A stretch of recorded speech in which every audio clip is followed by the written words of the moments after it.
ఏలూరులో ఓ భవనాన్ని షెల్టర్ జోన్గా ఏర్పాటు చేసుకుని తలదాచుకున్న 15 మంది మావోయిస్టులను ఈ నెల 18న పోలీసులు అరెస్టు చేశారు.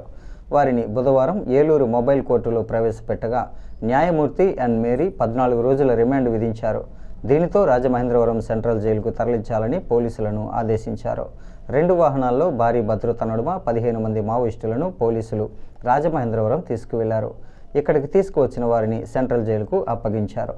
ఒక్కసారిగా ఇంతమంది మావోయిస్టులు పోలీసులకు పట్టుబడటం సంచలనం సృష్టించింది. ఒకవైపు అల్లూరి సీతారామరాజు జిల్లా మారేడుమిల్లి సమీపంలో భారీ ఎత్తున ఎదురుకాల్పులు జరుగుతూ ఉండగా ఇక్కడ మావోయిస్టులు పట్టుబడటం ప్రభుత్వాన్ని కలవరానికి గురిచేసింది.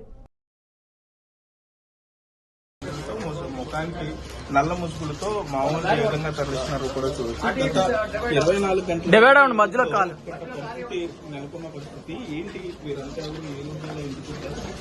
ఎందుకు షెల్టర్ తీసుకున్నారు అనే దాని మీద పూర్తిలో క్లారిటీ లేకపోయింది.